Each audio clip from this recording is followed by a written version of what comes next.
Soalan daripada Aina. Doktor, kalau pergi cuci telinga kat klinik-klinik GP, okey ke? Tengok video ni sampai habis. Pertama sekali kita kena tahu kenapa perlu cuci telinga.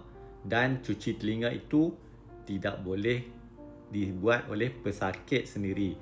Sebaiknya oleh doktor. Doktor akan cuci telinga kalau dalam telinga tu ada nanah. So, kena cuci, kena buang. Kalau ada kulat pun sama, kena cuci. Dan seterusnya kalau ada tahi telinga yang tersumbat pun doktor akan cuci. Jadi persoalannya macam mana cara nak cuci. Dan kita percaya atau tidak orang yang mencuci telinga itu. Semuanya bergantung kepada kemudahan yang ada di klinik tu dan skill yang ada pada doktor tu. Okey, paling simple ialah kalau kita nak cuci nanah, kita pakai putik kapas.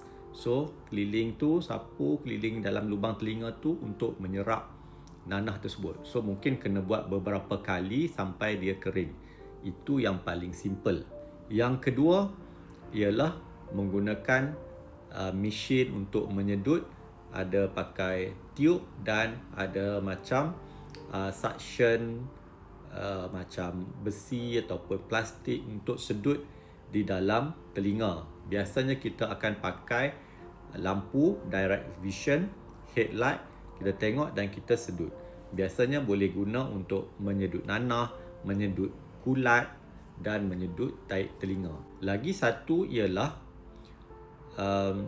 menggunakan skop. Ada juga klinik yang bagi servis menggunakan skop sambil tu sedut nanah, tahi telinga ataupun kulat. Jadi biasanya kalau yang menggunakan skop ni doktor yang menjalani rawatan tu perlulah ada latihan dan skill yang tertentu. Lagi satu adalah untuk buang tahi telinga kalau dia tersumbat sangat, doktor akan pakai syringe, air yang suam dan pakai macam jarum plastik akan sembur dalam telinga, jadi akan tolak tahi telinga tu keluar. Ada juga macam jet, kita tembak air dan akan bagi tahi telinga tu keluar. Jadi kalau nak pergi cuci, yang terbaik adalah jumpa pakar ENT sebab ada skill dan ada kelengkapan yang cukup untuk buat rawatan tersebut. Ada skop, ada mesin untuk sedut dan ada suction tube yang boleh sesuai untuk orang dewasa, untuk kanak-kanak, dia ada banyak saiz.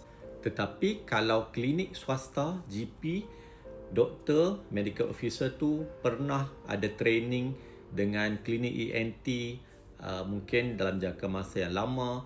Jadi mungkin doktor tu boleh buat syringing, doktor tu boleh buat suction, direct vision pakai headlight ataupun banyak klinik yang ada skop.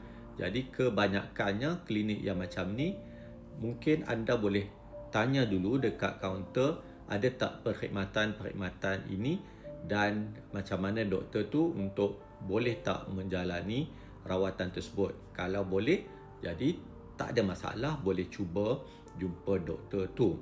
Tetapi kalau tengok keadaan macam mana kadang-kadang pesakit yang tidak kooperatif, kanak-kanak tak kooperatif, kalau doktor tu paksa juga, cuba juga, takut memudaratkan, takut ada pendarahan, takut luka pada geganan telinga, jadi lebih baik dirujuk kepada pakar ENT. Sebab pakar ENT ada banyak option lagi. Mungkin boleh buat cucian tu secara bius, buat di bilik pembedahan dalam keadaan tidak sedar. Okey, semoga bermanfaat. Assalamualaikum.